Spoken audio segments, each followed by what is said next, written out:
नमस्कार बच्चों, आप सभी का स्वागत है हमारी इस तीसरी विषय की हिंदी की कक्षा में। जैसा कि आप सामने देख रहे हैं तो आज हम इसी का अध्ययन करने वाले हैं। जी हाँ, व्याकरण विभाग के हम मुहावरों का अध्ययन आज करेंगे।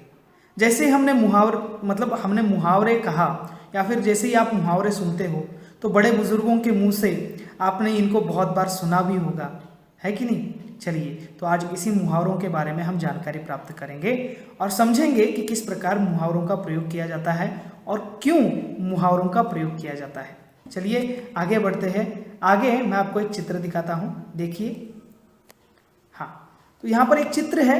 इस चित्र में एक सोहन नाम का लड़का है जो कि बहुत ही खुश दिखाई दे रहा है, बहुत ही आनंदित दिखाई दे रहा है और इसके सामने साधारण रूप से और विशेष रूप से एक एक वाक्य लिखे गए हैं। मतलब कुल 2 वाक्य हैं, एक वाक्य साधारण रूप से है और एक वाक्य विशेष रूप से है। अब इससे समझेंगे कि मुहावरे किसे कहते हैं। ठीक है, साधारण रूप से वाक्य पढ़ेंगे। पहला, आज सोहन बहुत खुश है। आज सोहन बहुत खुश है, ये हो गया इसका पहला वाक्य। अब विशेष रूप से इसको पढ़ेंगे, आज सोहन फूला नहीं समा रहा है। आज सोहन फूला नहीं समा रहा है, तो ये हो गया इसका विशेष रूप से अर्थ। ठीक है, तो चलिए अब इसमें फर्क क्या है। फूला नहीं समा रहा, यहाँ पर खुश होने की भावना को विशेष अर्थ से यहाँ पर बताया जा रहा है। फूला नहीं समाना इस वाक्यांश से इस वाक्य के विशेष अर्थ को दर्शाया जा रहा है। तो मुहावरे की परिभाषा क्या है कि जो वाक्यांश वाक्य के विशेष अर्थ को दर्शाता है उसे मुहावरा कहा जाता है कि नहीं। चलिए आगे एक और चित्र के माध्यम से समझते हैं।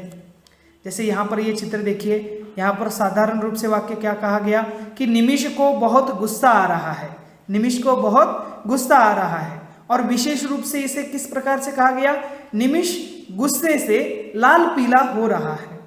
अब आप कहोगे सर इसके चेहरे पर ना लाल रंग है ना पीला रंग है, तो ये किस प्रकार से मतलब लाल पीला हो रहा है।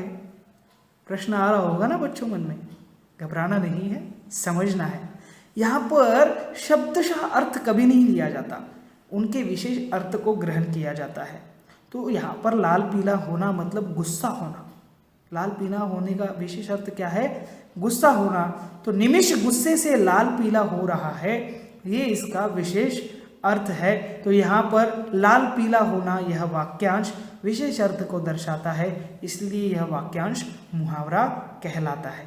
चलिए और कुछ मुहावरे और उनके अर्थ हम समझते हैं। देखिए, छाती से लगाना, बहुत प्यार करना।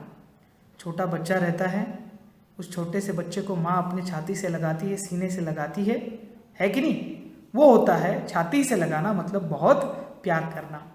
आग बबूला होना, जैसे कि हमने देखा लाल पीला होना मतलब गुस्सा होना। ठीक उसी प्रकार से लाल पीला होना और आग बबूला होना, इन दोनों का अर्थ क्या है, बहुत गुस्सा होना। होश उड़ जाना, अरे बाप रे अचानक से सामने सांप आ गया, हे राम सांप। तो इस प्रकार से देखकर डर जाना मतलब होश उड़ जाना। आगे देखते हैं, चलिए। मुंह की खाना मतलब हार जाना। मुंह की खाना मतलब हार जाना। हम मतलब जब हारते हैं तो उसको मुहावरों के अर्थ में, विशेष अर्थ में मुंह की खाना बोलते हैं। ठीक है, आगे देखिए। चेहरा खिल उठना, विदेश गए पापा को आते देख मेरा चेहरा खिल उठा, मतलब प्रसन्न हो गया। चेहरा खिल उठना मतलब प्रसन्न होना, आनंदित होना, खुशी होना, इसको बोलते हैं चेहरा खिल उठना। तो इस प्रकार से ये कुछ मुहावरे और इनके अर्थ हो गए, है कि नहीं। तो हम इस प्रकार से मुहावरों के इन अर्थ को अगर देखा जाए तो मुहावरा जो है बच्चों, ये मुहावरे किसे कहते हैं, मतलब विशेष अर्थ बताते हैं। यहाँ पर सभी आपने जो देखा, जैसे कि छाती से लगाना, आग बबूला होना, होश उड़ जाना, मुंह की खाना, चेहरा खिल उठना, इनका ये विशेष अर्थ को दर्शाते हैं। तो कौन से विशेष अर्थ को दर्शाते हैं, जैसे बहुत प्यार करना, बहुत गुस्सा होना, डर जाना, हार जाना, प्रसन्न होना, इन अर्थों को विशेष रूप से ये मुहावरे दर्शाते हैं। इसलिए जो वाक्यांश वाक्य के विशेष अर्थ को दर्शाते हैं उन्हें क्या कहा जाता है, मुहावरा कहा जाता है। अब आप कहोगे कि सर हम किस प्रकार से इन मुहावरों को याद रखें, ये इतने सारे मुहावरे होते हैं, इनको कैसे याद रखें? तो मैंने कुछ आसान तरीके से आपको मुहावरा याद करने के लिए एक बात मैंने यहाँ पर तैयार की है, एक गीत मैंने यहाँ पर तैयार किया है। आप उस गीत को पढ़कर, उस गीत को गाकर आप मुहावरों को अच्छे से याद कर सकते हैं और उन मुहावरों को आप क्या कर सकते हैं, आप बिल्कुल कंठस्थ कर सकते हैं, है कि नहीं? चलिए, तो किस प्रकार से उसको याद करना है, किस प्रकार से उसको गाना है, मैं आपको दिखाता हूं। चलिए, तो देखिए ये है आपके सामने प्रस्तुत मुहावरों का गीत।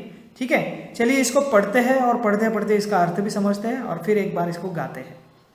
जिसके प्रयोग से बनती भाषा सुंदर प्रभावशाली, मुहावरे वो बड़े ही रोचक, बजाओ सब मिलताली। जैसे कि हमने इसकी परिभाषा समझी, इसकी व्याख्या हमने की, तो क्या यहाँ पर बताया गया कि जो वाक्य के विशेष अर्थ को दर्शाता है उसे मुहावरा कहा जाता है। तो यहाँ पर क्या कहा गया कि जिसके प्रयोग से बनती भाषा सुंदर प्रभावशाली, मुहावरे वो बड़े ही रोचक, बजाओ सब मिलताली। हाँ, अब ठीक है, चलिए आगे देखते हैं मुहावरे। यहाँ पर जो पीले अक्षरों में दिखाई दे रहे हैं ना, ये सारे मुहावरे हैं। चलिए देखते हैं। आता नहीं है काम पर आने का ढोंग जो करते हैं, आता नहीं है काम पर आने का ढोंग जो करते हैं, नाच न जाने आंगन टेढ़ा उनके लिए हम कहते हैं, नाच न जाने आंगन टेढ़ा उनके लिए हम कहते हैं। मतलब जिनको काम आता है फिर भी नहीं आने का ढोंग वो करते हैं, मतलब आता है फिर भी, मतलब क्या है यहाँ पर कहा गया कि काम आता नहीं है कि नहीं, फिर भी वो आने का ढोंग किया करते हैं। उनको क्या कहते हैं कहावत में विशेष अर्थ बताने के लिए, नाच न जाने आंगन टेढ़ा, आता कुछ नहीं है लेकिन मुझे सब आता है, ऐसा कहने वाले लोग। ठीक है, चलिए आगे देखिए। करते जो हो काम अच्छा उनकी पीठ थपाना है, करते जो हो काम अच्छा उनकी पीठ थपाना है, माता पिता की आंखों का तारा भी हमको बनना है ना। तो यहाँ पर जो काम अच्छा काम करते हैं उनको पीठ थपाना मतलब उनको शाबाशी देना है, और माता पिता की आंखों का तारा होना, तारा बनना मतलब प्यारा होना उनके लिए। प्यारे तो वैसे होते ही है, लेकिन कुछ ऐसा काम करना है जिससे वो हमसे अधिक प्रेम करने लगे, मतलब अच्छा काम करके दिखाना है। ठीक है, चलिए आगे बढ़ते हैं। अब आप लोग कार्टून में छोटा भीम तो बहुत देखते हैं, कार्टून में छोटा भीम बहुत देखते हैं ना, तो ठीक उसी प्रकार उस छोटा भीम के बारे में यहाँ पर मैंने लिखा है। छोटा भीम को क्या पसंद है? लड्डू। तो देखिए क्या होता है। लड्डू देखकर छोटा भीम के मुंह में पानी आता है, लड्डू देखकर छोटा भीम के मुंह में पानी आता है, देख के उसको दुश्मन भी 9 2 11 हो जाता है, देख के उसको दुश्मन भी 9 2 11 हो जाता है, करता है कोई नेक काम तो उसमें हाथ बटाना है, अच्छे बच्चे बनने हेतु कमर सभी को कसना है, अच्छे बच्चे बनने हेतु कमर सभी को कसना है। तो यहाँ पर देखिए, मुंह में पानी आना मतलब जी ललचाना। लड्डू देखकर छोटा भीम को उसको खाने का मन करता है, मतलब उसको ललचाता है, जी ललचाता है, तो उसको कहते हैं मुंह में पानी आना।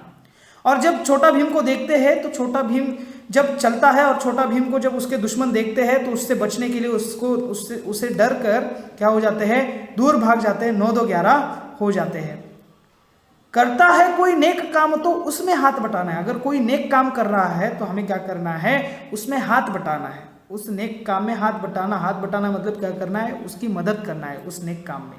आगे देखिए, अच्छे बच्चे बनने हेतु कमर सभी को कसना है। अच्छे बच्चे बनने हेतु कमर सभी को कसना है मतलब सभी को तैयार रहना है, ठान कर तैयार रहना है कि हाँ हम अच्छे बच्चे बनेंगे और अच्छे बच्चे बनने के लिए जो भी करना पड़ेगा हम करने के लिए तैयार है। ऐसा निश्चय करना, ऐसे ठान कर अपने मन में तैयार करना, तैयार होना, ये कहलाता है सब कमर कसना, है ना। तो इस प्रकार से ये मुहावरों का गीत है और इन मुहावरों के गीत को हमें समझना है। चलिए आखिरी बार एक बार इसको हम गाते हैं और हमारी इस कक्षा को विराम देते हैं। चलिए सब लोग तैयार? हाँ, एक बार गाएंगे। जिसके प्रयोग से बनती भाषा सुंदर प्रभावशाली, मुहावरे वो बड़े ही रोचक, बजाओ सब मिलताली। आता नहीं है काम पर, आता नहीं है काम पर आने का ढोंग जो करते हैं, नाच न जाने आंगन टेढ़ा उनके लिए हम कहते हैं।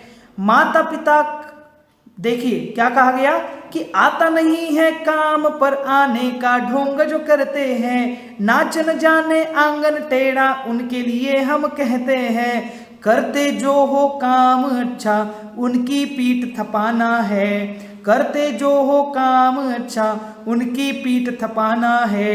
माता पिता की आंखों का तारा भी हमको बनना है, माता पिता की आंखों का तारा भी हमको बनना है।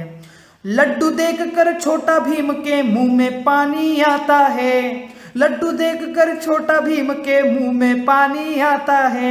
देख के उसको दुश्मन भी 9-2-11 हो जाता है, देख के उसको दुश्मन भी 9-2-11 हो जाता है। करता है कोई नेक काम तो उसमें हाथ बटाना है, अच्छे बच्चे बनने हेतु कमर सभी को कसना है, अच्छे बच्चे बनने हेतु कमर सभी को कसना है। जिसके प्रयोग से बनती भाषा सुंदर प्रभावशाली, मुहावरे वो बड़े ही रोचक, बजाओ सब मिल ताली, बजाओ सब मिल ताली, बजाओ सब मिल ताली, है ना। तो इस प्रकार से मुहावरों का अध्ययन हमने किया और इस प्रकार से मुहावरों को हमें समझना है और मुहावरों को याद रखना है और इस गीत के माध्यम से उनको हम बहुत ही अच्छे तरीके से याद रखते हैं। तो चलिए बच्चों, आज की कक्षा में इतना ही पर्याप्त है। चलता हूँ, सभी को नमस्कार, धन्यवाद।